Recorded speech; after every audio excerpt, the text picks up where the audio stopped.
வினய், ஏதாவது சாப்பிடுறியா?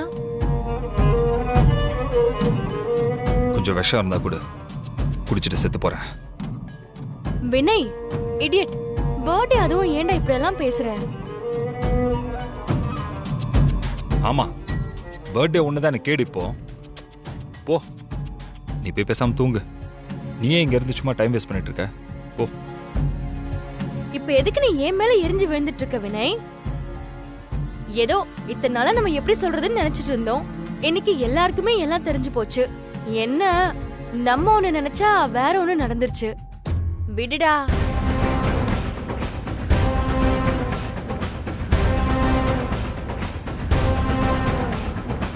ஏ வினய், ஏதாச்சும் பேசுடா. என்ன பேச சொல்ற? என்ன பேச சொல்றேன்ற? அம்மா, நான் இங்க வந்து தங்குறதுல உனக்கு எதுவும் பிரச்சனை இல்லையே? கம் ஆன் வினய், நமக்குள்ள என்ன ஃபார்மாலிட்டிஸ் எல்லாம்?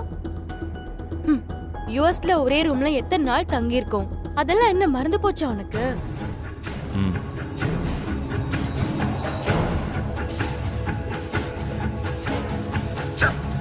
ஏய், ஏண்டா? என்ன ஆச்சுடா வினய்? ஏன் தீபிகா, கடைசியில் அப்பாவி மாதிரி இருந்துட்டு அவன் நினைச்சதை சாதிச்சிட்டால.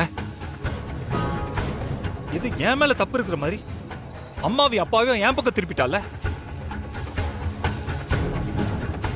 அவளை சொல்லி என்ன பண்ண? என் அப்பா அம்மாவை சொல்லணும். அவ யாரு? நேத்து வந்தவ. ஆனா நானு அவங்க பெத்த பையன். இன்னைக்கு அவளுக்காக நான் வீட்டை விட்டு வெளியில போறத பத்தி பேசாம நிக்கிறாங்க தீபிகா. அதான் என்னால தாங்கிக்கவே முடியல. இங்க பாரு வினய், ப்ளீஸ். எப்படி தீபிகா, அவ உடம்பு முழுக்க இவ்வளவு பொய்ய வச்சுக்கிட்டு அப்படியே அப்பாவி மாதிரி மத்தவங்களை ஏமாத்த முடியுது? போதும் வினய், என்கிட்ட நீ இவ்ளோ பேசுறல, இத ஏன்டா? இத ஏன் நீ அங்க எல்லார் முன்னாடியும் பேசல? அப்ப ஆளுக்கு பேசும்போதும் அவன் நல்ல வேஷம் போடும் போதும் நீ அமைதியா கல்லு மாதிரி தானே நின்னுட்டு இருந்த. நானும் நீ பேசுவேன்னு எவ்வளவு எக்ஸ்பெக்ட் பண்ண தெரியுமா? கடைசியில உனக்காக பேசி எனக்கு தான் கெட்ட பேரு. நீ மட்டும் வாய் திறந்து பேச வேண்டியதை பேசியிருந்தா இன்னைக்கு சீனே வேற. ச்சே, நீ பேச வேண்டிய இடத்துல பேசாம இங்க வந்து பேசி என்ன பிரயோஜனம் சொல்லு?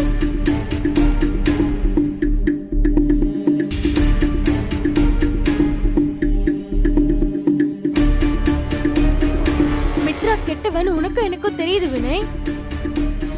ஆனா அவங்களுக்கு நீ வாய் திறந்து சொன்னாதான் அது தெரியும். ஏண்டா பேச வேண்டிய நேரத்துல விட்டுட்டு இப்போ இப்படி ஃபீல் பண்ணிட்டு இருக்க? போ வினய், உன்னை நினைச்சா எனக்கு தான் வருத்தமா இருக்கு.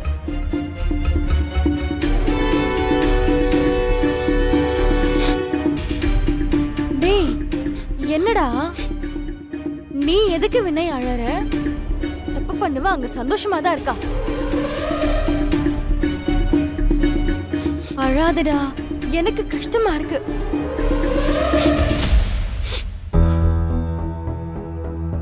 எனக்கு அவளை பத்தி தெரிஞ்சதெல்லாம் சொல்லி ஒரு வழி பண்ண எனக்கு தெரியாமலாம் இல்ல தீபிகா. நான் நினைச்சிருந்தேன்னா உண்மையை முழுசா சொல்லி அவளை அந்த வீட்டை விட்டு வெளியில துரத்திருக்க முடியும். ஆனா ஆனா அந்த முகத்தை பார்த்து என்னால அப்படி செய்ய முடியல தீபிகா. இப்ப எனக்கு அவள 1000 கோவம் இருக்குதான், அதுல எந்த மாற்றமும் இல்ல. ஆனா இதே முகத்தை, இதே மித்ராவை ஒரு காலத்துல உண்மையா காதலிச்சிருக்க, உயிருக்கு உயிரை காதலிச்சிருக்க.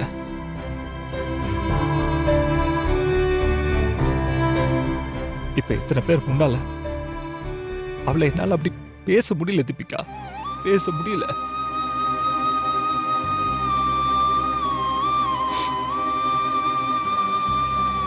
ஏய், இதுதான் வினய், நீ இதுதான் உன் மனசு. இப்படி இருக்கிற உன்னை போய் எப்படிரா அவ ஏமாத்தணும்னு நினைக்கிறா? ச்சே.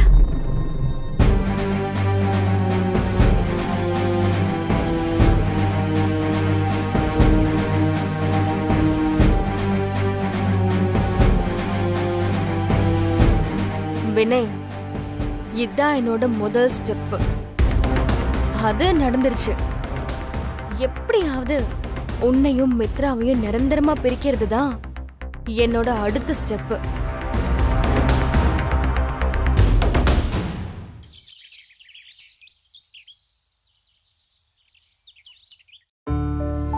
அவங்களே வந்துட்டாங்க.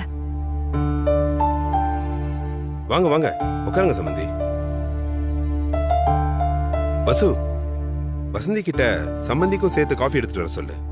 இல்ல பரவாயில்ல சம்பந்தி, இப்பதான் காஃபி சாப்பிட்டோம். காஃபி சாப்பிட்டீங்களா? எப்போ?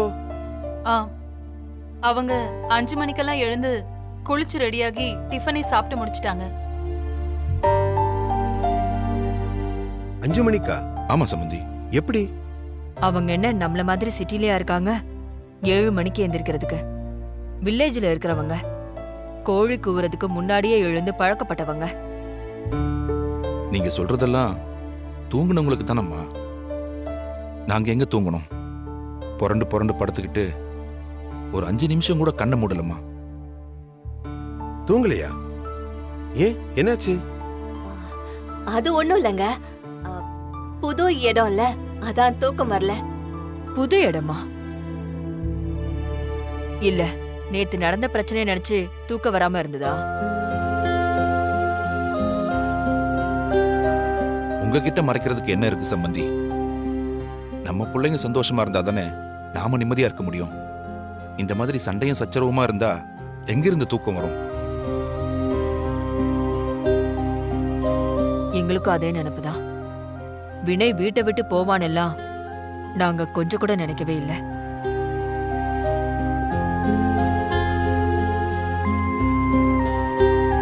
சரிங்க சம்பந்தி, நாங்க ஊருக்கு கிளம்புறோம். ஊருக்கு கிளம்புறீங்களா? என்ன, ஊர்ல பஸ் ஏறும்போதே கால்ல ரெக்க கட்டிட்டு தான் ஏறுவீங்களா? நேத்து தானே வந்தீங்க, இன்னைக்கு போறேன்னு சொல்றீங்க? ஊர்ல நிறைய வேலை கிடக்கு. நீங்க மாப்பிள்ளைக்கு பிறந்த நாள்னு சொல்லி கூப்பிட்டதுனால எல்லாத்தையும் அப்படியே போட்டுட்டு ஓடி வந்தோம். இப்ப போனாதான் அதையெல்லாம் முடிச்சு கொடுக்க முடியும். வேலையெல்லாம் அப்புறம் பாத்துக்கலாம் சம்பந்தி. இப்ப நாம மித்ரா கூட இருக்கிறதான சம்பந்தி முக்கியம். அவ ரொம்ப மனசுடைஞ்சு போயிருக்கா. இந்த நேரத்துல நீங்க அவ கூட இருந்தீங்கன்னா அவளுக்கு தைரியமாவும் ஆறுதலாவும் இருக்கும். நீங்க சொன்னதையே தான் நாங்களும் யோசிச்சோம். மித்ரா இப்ப இருக்கிற நிலைமையில அவ இங்க இருக்கிறத விட எங்களோட வந்து இருந்தா நல்லா இருக்கும். அதான் நாங்க அவளையும் கூட்டிட்டு போலான்னு இருக்கோம். கூட்டிட்டு போறீங்களா? அது சரியா வராது சம்பந்தி. மித்ராவுக்கும் வினய்க்கும் பிரச்சனை போயிட்டு இருக்கும்போது மித்ரா இங்க இருக்கிறது தான் நல்லது. நீங்க சொல்றதும் வாஸ்தவம் தான். ஆனா மித்ரா இங்கே இருந்தானா அந்த பிரச்சனையவே நினைச்சிட்டு இருப்பா. இந்த நேரத்துல எந்நேரமும் அவ கவலையோடவே இருக்கிறது அவ உடம்புக்கு நல்லதில்ல. எப்படியும் 2 மாசத்துல வளகாப்பு பண்ணி கூட்டிட்டு போக தானே போறோம். அதை இப்பவே கூட்டிட்டு போயிடுறோம். பிரச்சனையும் கொஞ்சம் ஆற போடலாம். குழந்தை பிறந்த உடனே எல்லாம் சரியா வரும்.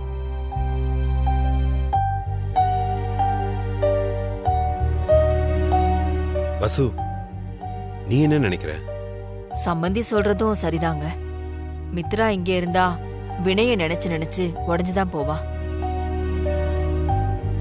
சந்தோஷமா இருக்க வேண்டிய நேரத்துல எல்லாரும் சேர்ந்து அவளை கஷ்டப்படுத்திட்டு இருக்குமோன்னு தோணுது.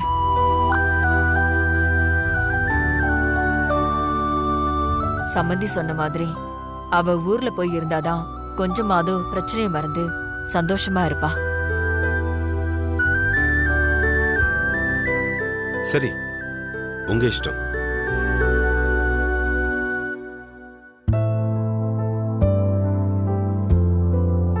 சரிங்க சம்பந்தி.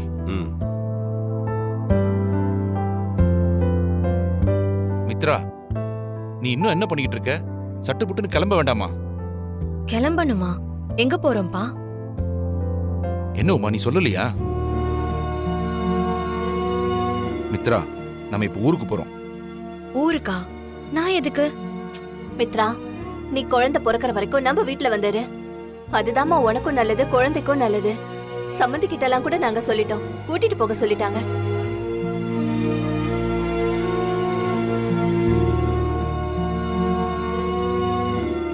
என்னம்மா யோசிக்கிற? சாரிப்பா, நான் வரல. நீங்க போயிட்டு வாங்க.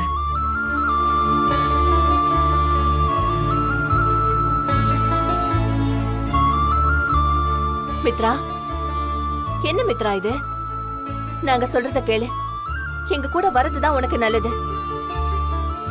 இல்லம்மா, இப்ப நான் உங்க கூட வந்துட்டா என் மேல எல்லாரும் சொன்ன குற்றச்சாட்டெல்லாம் உண்மைன்னு ஆயிடும்.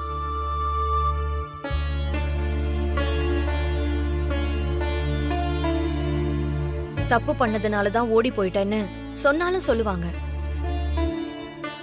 இந்த பிரச்சனையை நான் இங்க இருந்து ஃபேஸ் பண்ணிக்கிறேன்.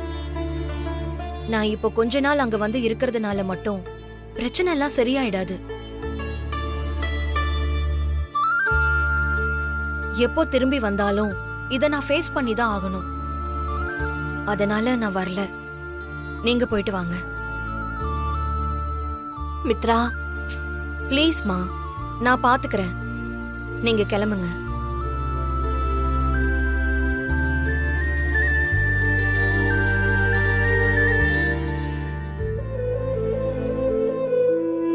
வரும் சம்பந்தி, கிளம்பலாம். சரிங்க சம்பந்தி. இருங்க சம்பந்தி. டிரைவர், ஐயா. இவங்க 2 பேரையும் பஸ் ஸ்டாண்ட்ல டிராப் பண்ணிடு. சரிங்கய்யா, வாங்க ஐயா போலாம். சரி வாங்க. வரேன் சம்பந்தி. வாங்க. வரும் சம்பந்தி.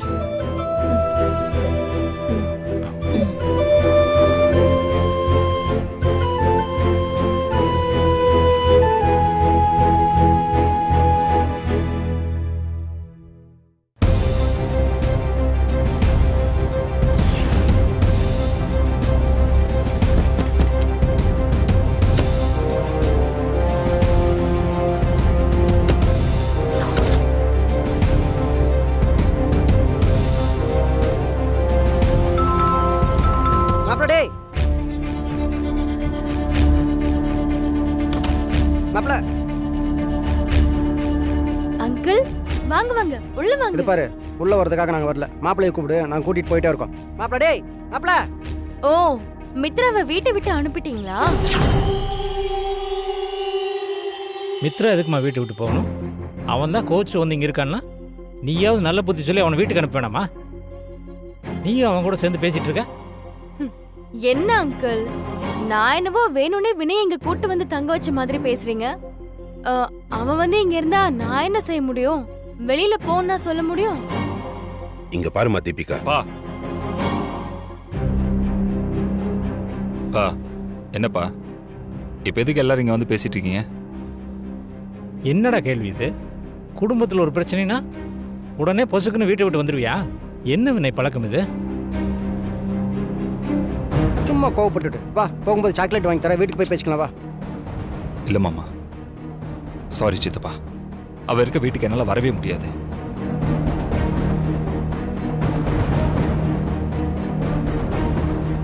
நேத்து நான் வீட்டை விட்டு வெளில வந்தப்போ எல்லாருமே அவதான் முக்கியம்னு பேசாம இருந்தீங்கல்ல, இப்ப எதுக்கு இங்க வந்தீங்க? வினய், நீ ரொம்ப அளவுக்கு மீறி போற. மித்ரா நமக்காக என்னெல்லாம் செஞ்சிருக்கா தெரியுமா? ஐயோ போதுப்பா,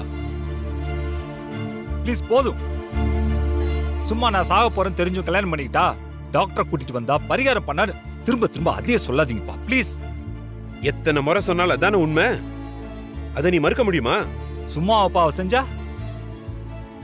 எல்லாத்துக்கும் அவளுக்கு ஒரு தேவை இருந்துச்சு. ஆமா, அதே நீங்களே புரிஞ்சுக்க மாட்டேங்கிறீங்க. இங்க பாருடா வினய், எனக்கு ஒன்று மட்டும்தான் நான் புரியல. மித்ரா மேலே எங்களுக்கு இருக்கிற நம்பிக்கை ஏன்டா உனக்கு இல்லாமல் போச்சு?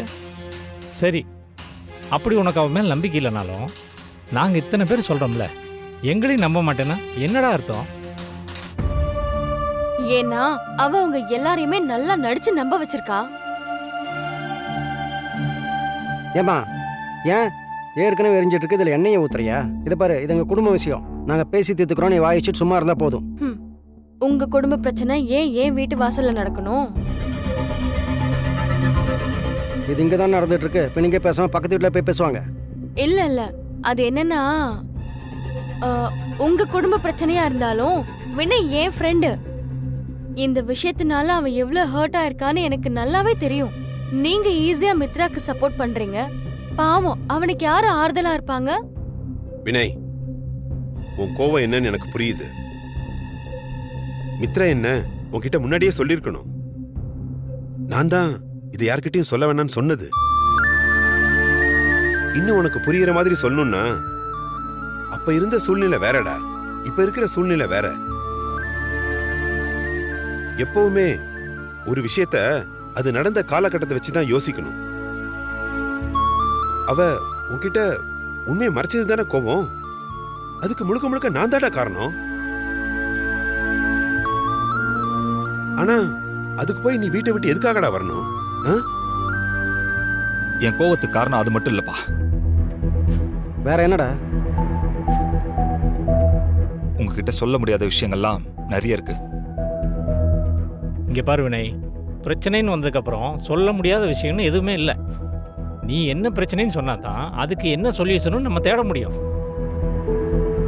என்னன்னு கேட்டால் சொல்ல மாட்டேன், ஆனால் வீட்டை விட்டு வந்துட்டேன், அதுக்கு என்னடா அர்த்தம்? அதெல்லாம் விடுங்க சித்தப்பா, அது என்னோட போகட்டும்.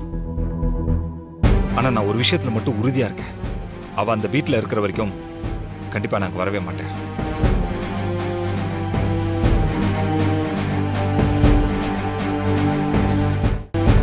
வினய், உனக்கும் மித்ராவுக்கும் வேற என்ன பிரச்சனை ஓடிட்டு இருக்குன்னு எனக்கு தெரியாது. ஆனா என் மேலேயும் உங்க அம்மா மேலேயும் உனக்கு என்னடா கோவம்? பாசமே இல்ல உனக்கு? எங்களுக்காக நீ அங்க வரமாட்ட? நாங்க 2 பேரும் உனக்கு முக்கியம் இல்லையா? எனக்கு மட்டும் என்ன ஆசையாப்பா உங்க எல்லாரும் விட்டு நான் இங்க வந்து இருக்கணும்னு? என்னால முடியலப்பா. அங்க இருந்துட்டு அவன் முகத்தை பார்த்துட்டு என்னால் நிம்மதியா இருக்க முடியலப்பா. சரி, நீ அந்த வீட்டுக்கு வரத்துக்கு நான் என்ன பண்ணணும்னு சொல்லு. மித்ராவை வீட்டை விட்டு அனுப்புறதை தவிர.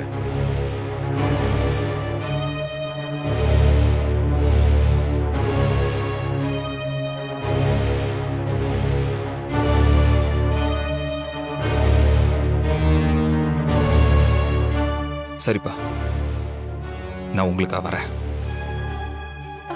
வினய், இரு. ஏம்மா நடுவில் கூற? சும்மா இருக்க மாட்டேன். ஆனா ஒரு கண்டிஷன். என்னடா? அதை நான் அங்க வந்து சொல்றேன். அந்த கண்டிஷனுக்கு ஒத்துக்கிட்டா மட்டும்தான் அந்த வீட்டில் நான் இருப்பேன். சரிங்களா? அது என்னவா இருந்தாலும் சரி, நான் மித்ராவை சம்மதிக்க வைக்கிறேன். போதுமா? சரிப்பா, போலாம்.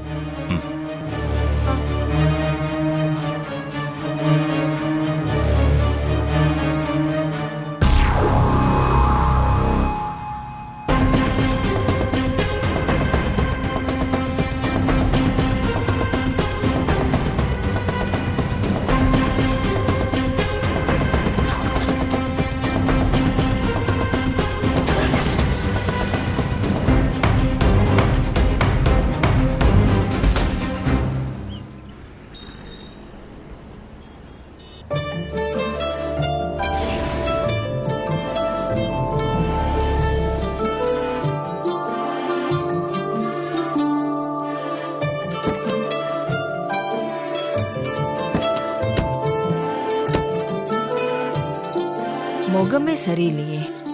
3 பேரும் சேர்ந்து எங்க போயிட்டு வராங்க?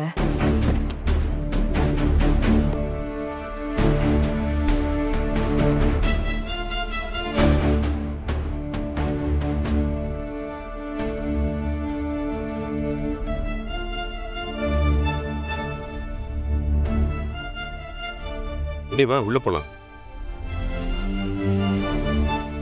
வாசு, நீ என்ன செல்ல மாதிரி நின்றுட்டு இருக்க? நம்ம வினய் திரும்பி வந்திருக்காமா, நீ ஓடி போய் ஆரத்தி தட்டை கொண்டு வா. ஆமா, நம்ம பையன் போருக்கு போயிட்டு வந்திருக்கான் ஆரத்தி சுத்துறதுக்கு. தேவையில்லாம கோச்சிட்டு போயிட்டு இப்ப மாலை மரியாதை வேணுமா? வாசு, என்னம்மா பேசுற? நாங்களே கெஞ்சி கூத்தாடி அவனை கூட்டிட்டு வந்திருக்கோம். பொங்கி வர நேரத்துல நீ பானையை உடைச்சிடாத, சும்மா இரு. நீங்க எதுக்காக அவங்கிட்ட கெஞ்சணும்? அதான் அந்த வீடு வேணா, அப்பா அம்மா வேணா, கட்டின பொண்டாட்டி வேணான்னு எல்லாத்தையும் தூக்கி போட்டுட்டு போனான்ல, அப்புறம் எதுக்கு இந்த வீட்டுக்கு திரும்பி வந்தான்? அப்படியே போ சொல்லுங்க.